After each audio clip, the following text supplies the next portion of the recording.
Hello, and welcome to Archives.com 101. My name is Amy Johnson Crow, and for the next little while, I'm going to be showing you some of the great features and wonderful collections that we have on Archives.com.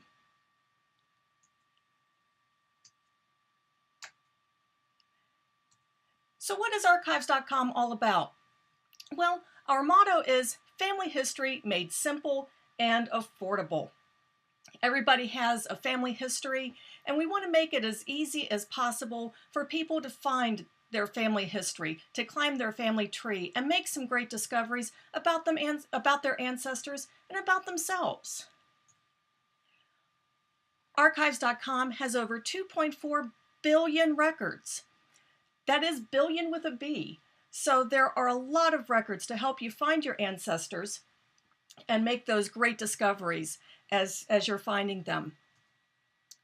Now, the records that are on Archives.com are primarily US based, although we do have a growing collection of records from the United Kingdom and from Ireland, a great collection of UK census records, Griffiths valuation, if you're familiar with some Irish research, as well as some Scottish census records. So a great growing collection of records to help you get started with finding those ancestors across the pond. What types of records do we have on Archives.com? Well, you will see a lot of census records featuring the entire US Census, starting in that first census in 1790, all the way through the most recent available census, which is 1940. We also have a growing collection of census records from the United Kingdom, again, to help you find those ancestors on the other side of the Atlantic. Large collection of vital records and an exciting collection of yearbooks and newspapers to help you find the stories behind those ancestors that you've identified. So that's just a quick overview. Let's take a look at what we can actually find on Archives.com. I'll switch over to my other screen here. And when you log into Archives.com, you'll get to the member homepage. And there are so many things that you can do here on the member homepage. The tabs up here at the top always stay there, so you're never very far away from any point in the site. So feel free to explore. You're not going to get lost. Of course, one of the first things that you probably want to do is probably want to start searching. And that's easy to do here on the Search tab.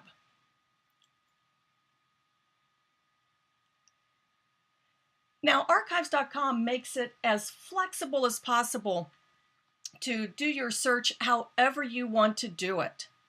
So you can do a search over all 2.4 billion records at once, or you can even narrow it down, even getting as specific as looking in just one collection. So again, it's a very flexible search however you need it to work. So let's say that you do want to do a search across all the records. It's as simple as typing in someone's name, and I'm looking for Ralph Ramsey, and I can scroll down here. The Ralph Ramsey I'm looking for lived his entire life in Ohio.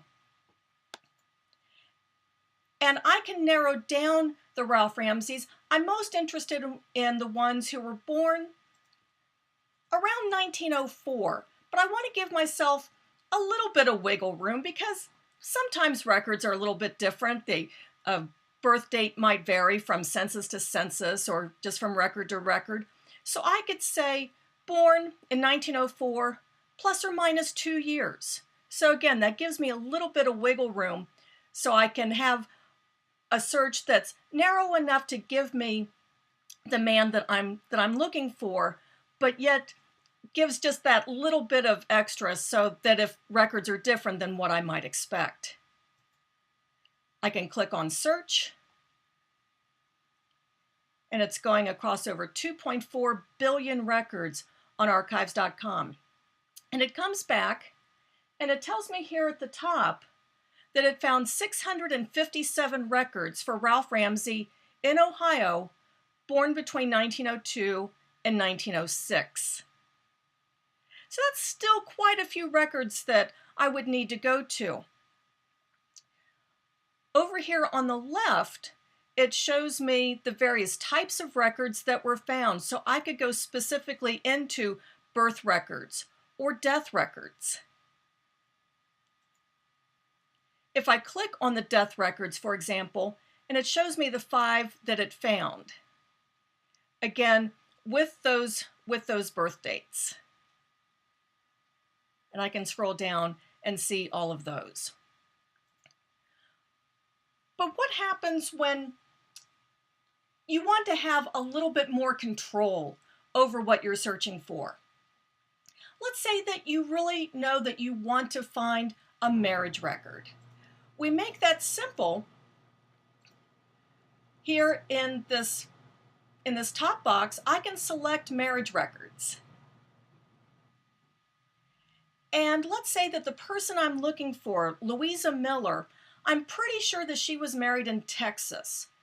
Now, I could select one of the many marriage records that we have for Texas, one of the many collections that we have, but you can see we have a lot of different collections for Texas marriages. There are a lot of counties in Texas. Plus, we have a couple of statewide marriage record databases. So I don't want to search them all individually, but what I can do is I've told it I want to look for marriage records, and this is saying look in all marriage records, all the marriage collections that we have. So now I can look for Louisa Miller, and as I said before, pretty sure she was married in Texas. I just don't know exactly where.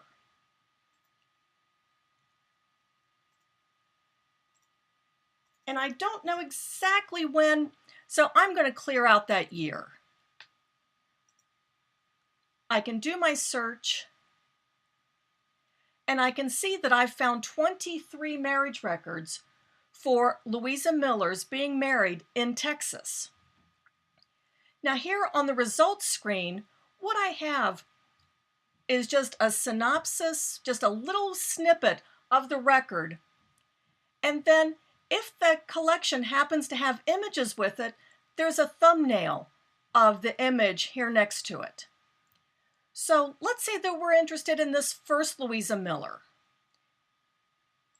I can click on her name, and then I see the marriage record as it was indexed to get the most important information out of it. So we have Louisa J Miller, the marriage date of July 1st, 1854, in Williamson County, Texas. And down here we see that she was married to a man named W.D. Reed. Now, as I said a moment ago, some of the collections will actually have images, digitized images of the original record. That is so exciting to be able to view the actual marriage record from the courthouse. So when I click on that thumbnail, it brings up the viewer, and I can see the image of this marriage record. And here we have, in the state of Texas, Williamson County. And here at the top is talking about essentially the marriage license, where they are giving permission for this couple to be married.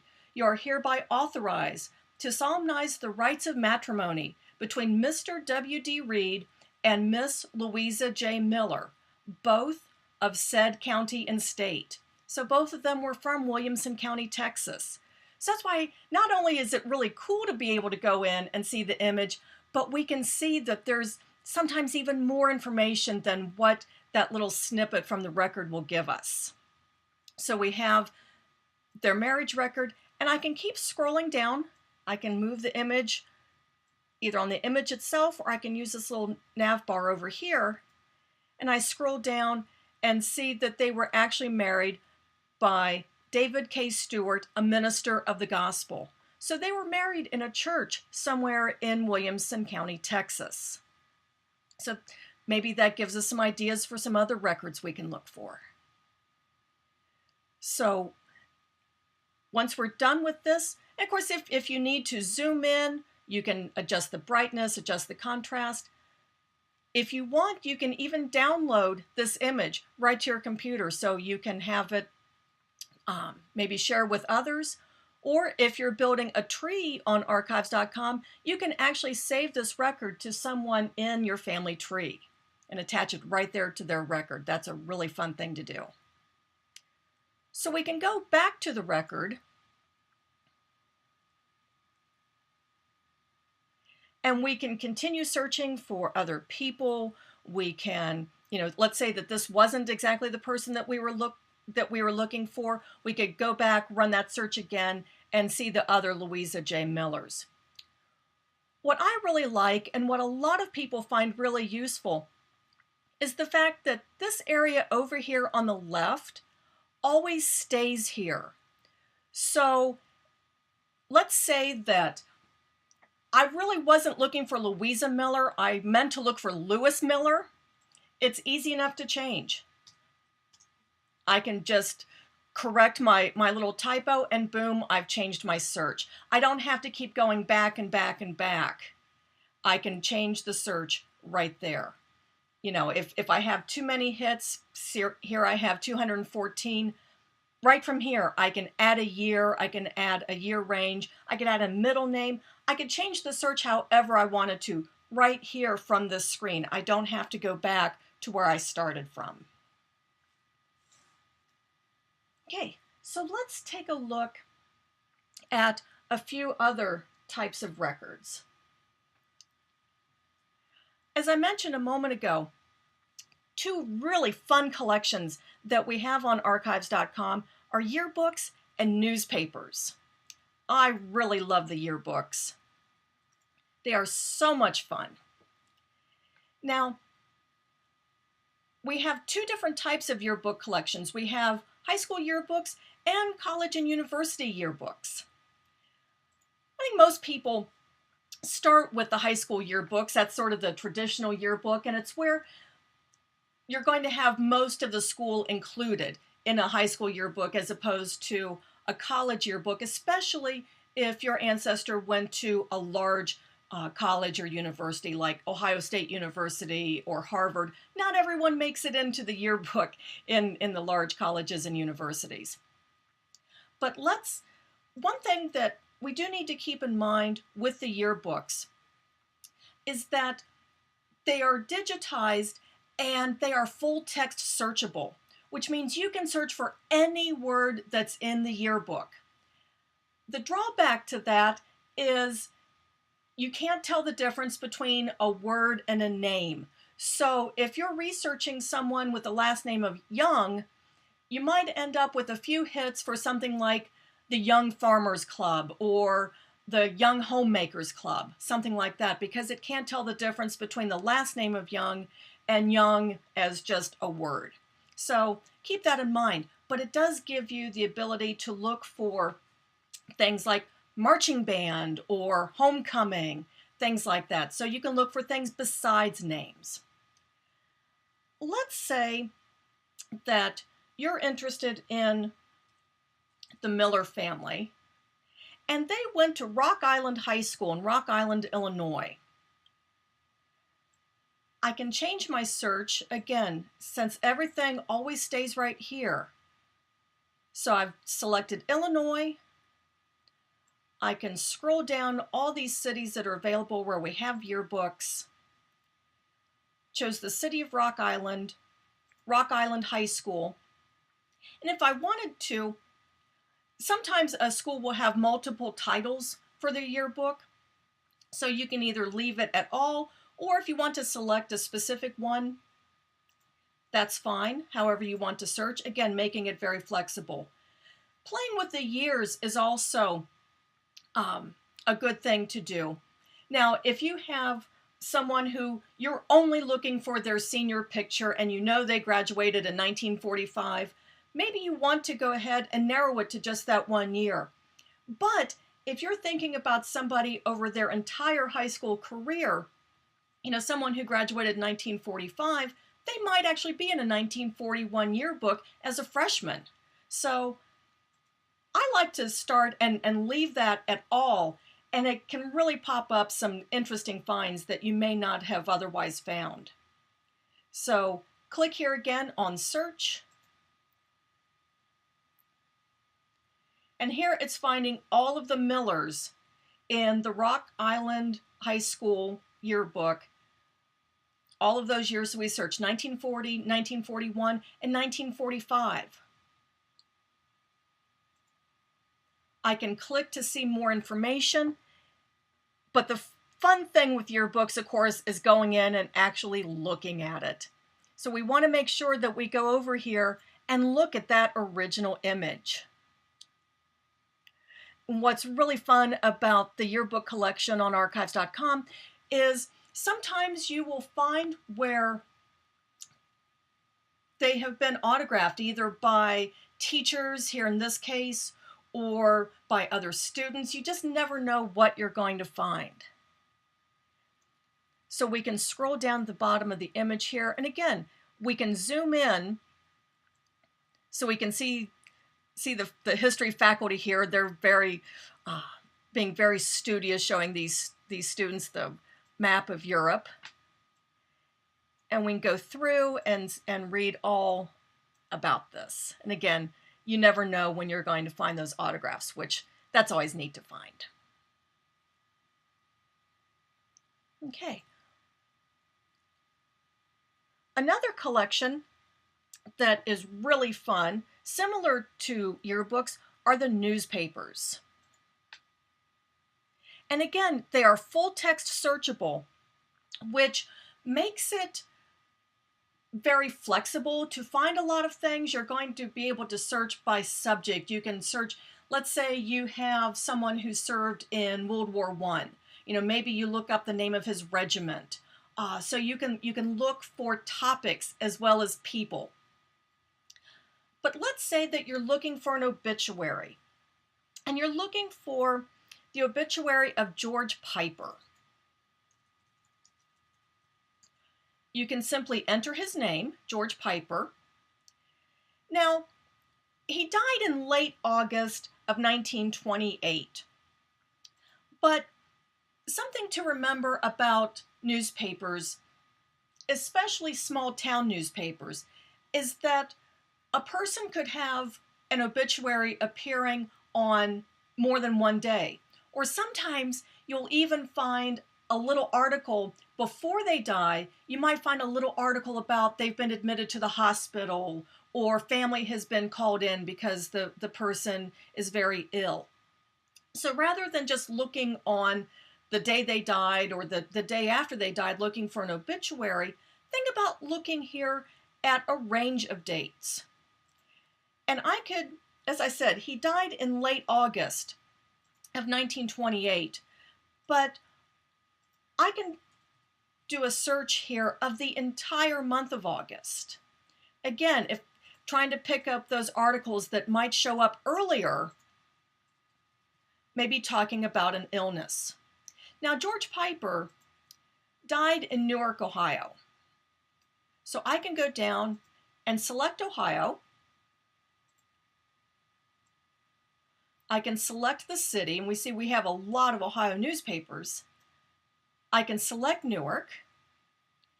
And again, if I wanted to select a specific newspaper, I could. But since I have the range of dates up here at the top, this will narrow my search for me. It will go ahead and search all of these titles, the ones that are included in that range of dates. Again, making the search very flexible. So again, looking for George Piper, basically the entire month of August, 1928. And I hit search, and here I have, as I expected, an article about him on the 23rd of August, on the 25th of August, and on the 27th of August.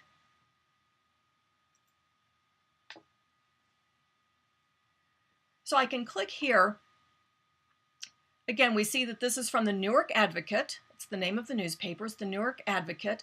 A little abstract so you can get an idea of what the text is around the article. So this is something that we think is going to be useful to our research. You can click on View the Original Image. I have it queued up over here. And we see, here is the Newark Advocate from Monday, August 27th, 1928. And it's a long, long article about funeral services that are going to be held for George Piper. And it talks about the family coming in, the groups he was involved with. It's a very extensive obituary. It's one of those cases I wish that he was my ancestor so that I could take advantage of such a great obituary. So that, in a very quick nutshell, is the search features and some of the great collections that we have on archives.com. I want to show you just a few other quick features of the site. Here at the top, as I mentioned before, this bar always stays here, so it's really easy to go back and forth from any section to any section. So don't feel like you're going to get lost. You can start building your family tree on archives.com. You can either enter your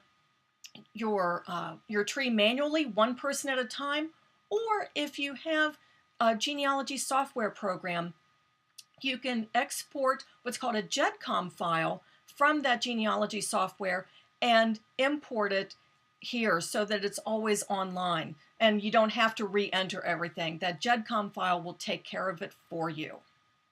So that's a fun thing to do. Here on the County Records tab, sometimes you need records that are they're more recent. Let's say that you need to find something that is more recent and isn't something that is traditionally considered genealogical. Like, let's say that you need to find criminal records or civil court records. You can actually order a county court search here again on this County Records tab. These records are going to be much more current. So, let's say that you're looking for these types of records from the last 10 years for someone. This is where you would order that type of search. What if you need a hard copy of a birth certificate or a death certificate? Here on the Certificates tab, you can do that. So let's say that you need an actual hard copy certificate of your ancestor's death record. You can order that here from the Certificates tab. I'm going to skip the Learn tab for just a second, and we'll go over here to the Shop tab. Shop is an easy place to find, again, if you need those vital certificates or you need that recent court search done, but it's also the place to find gift memberships. And gift memberships to archives.com is a great gift for those family historians that you know, whether they're in your family or friends. It's a great gift for them because it just, how it is, how excited that you get when you make discoveries. Give that gift to someone else and they will thank you for it. You might have noticed up here this tab where it says 2 alerts. You can set up on archives.com what are called Ancestor Alerts. Let's say that you have an ancestor that you've been trying to find and you keep running the searches over and over. We're always adding new records onto archives.com. So sometimes, you may not have seen a new collection come online. If you have an ancestor that you're really stumped on and you want to find that record as soon as possible, consider setting up an Ancestor Alert. It's free. It's included with your archives.com membership. All you have to do is enter a little bit of information about your ancestor, and it will the search will just keep running. And when it finds records that matches your ancestor, you'll get an email. It's like having someone doing research for you in the background. You can set up just about as many as you'd like. Again, that's included with your archives.com membership. Now, coming back over here to the Learn tab, the great thing about genealogy and family history is that there is always something new to discover. You find an ancestor and it answered that question, but now you have another question. Who were that person's parents? It's always going, and it's such a challenge, but it's such an invigorating challenge that there's always something to learn. Well, we give you a lot of options for learning and growing as a genealogist and a family historian here on our Learn tab. There are articles about growing your tree, how to do search specifically here on archives.com, a growing collection of what's called our Expert Series, where we post articles from genealogy experts posted twice a week. We just posted a new article yesterday on researching African American soldiers in the Civil War. Fascinating article about the men who served and how you can research them. Video tutorials. Let's say that you want to find more information about how do I really use census records, or how can I break down some brick walls. Archives.com has a partnership with Family Tree Magazine to bring you some of the video tutorials that they have available on their site. Again, the videos that are here are free of charge and included with your archives.com subscription.